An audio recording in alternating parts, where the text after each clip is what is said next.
Good morning, one and all. I, Ashish Varghese George, here to present a case study on SBI's regaining glory. To begin with, let's have an introduction about SBI. As we all know, SBI as a major public sector bank in India. SBI during 2000 hold a major monopoly over banking industry in India.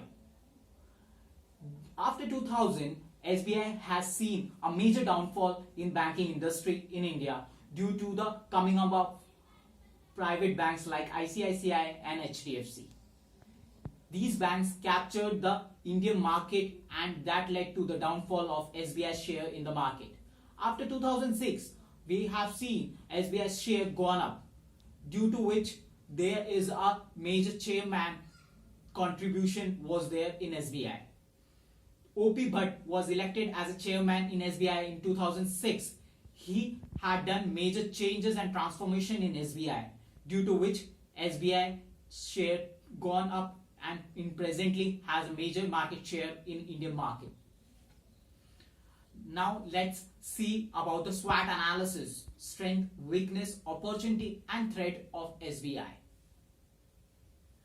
Strengths, we all know, has a largest wide reach market share in India in banking. And second, a goodwill. A goodwill because of a public sector bank in India.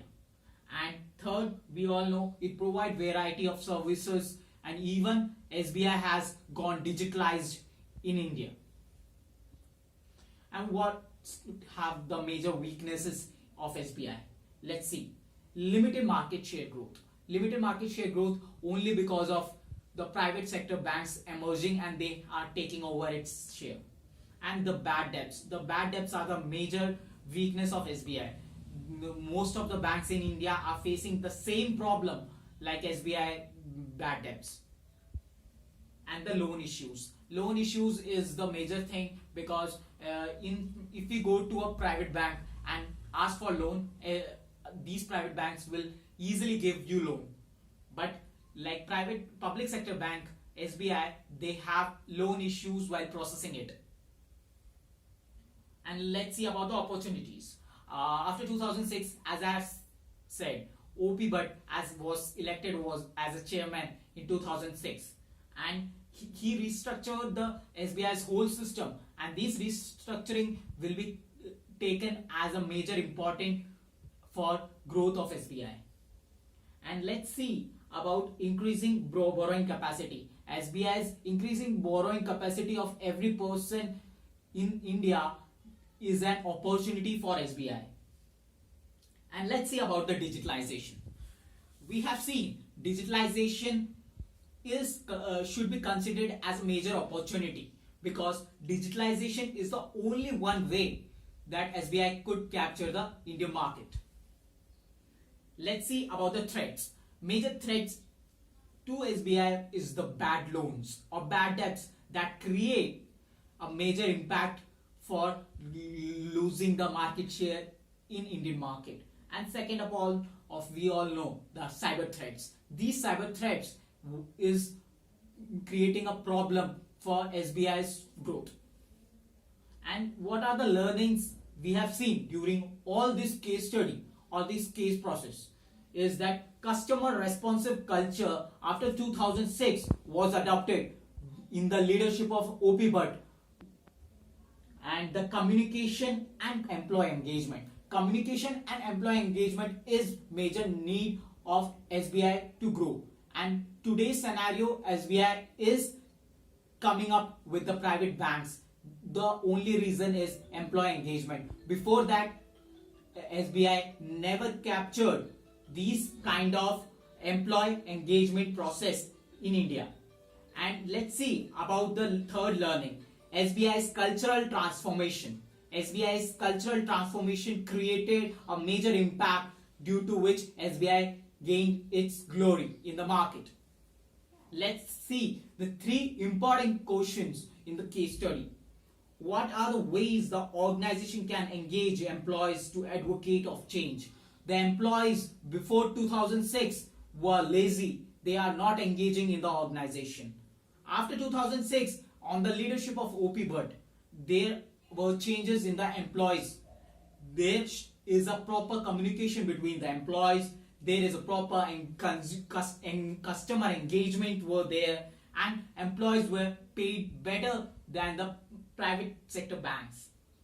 All these are the major important factors, and OP Bhatt also motivated the employees in order to get better productivity from these employees, that led eventually for the growth and regaining growth of SBI. Let's see about the second important question. Why and how should organization adopt customer responsive culture? SBI's major few points that SBI's growth in Indian market was that they were dealing with the shares of SBI in the market to bringing the declining shares. They concentrated on what are the few weak points they should consider to improve their market share. They prioritized on customer satisfaction and customer engagement, because customer satisfaction is a major point that will lead or that will prioritize these customers to hold their bank account in SBI, that will eventually lead to the growth of SBI. Now let's come to the second question. What is the role of leadership implementation and a successful organizational change? A leader should be committed. The OP Bhatt was elected as a chairman, as I said earlier. He was elected and he was a committed leader that eventually led this SBI to grow. Second is communication and trust and motivation. OP Bhatt created a good communication. This communication between employees and customers, there is a proper communication. There were not a communication gap that eventually led its market share to grow. And stay connected and stay committed. A good leader is a leader who stays committed and stay connected with its employees and the existing customers, that maintain a good relationship. We have seen all three different type of questions in the case studies that arise. So, as in order to grow a business, a good leader and a good team is necessary. Thank you.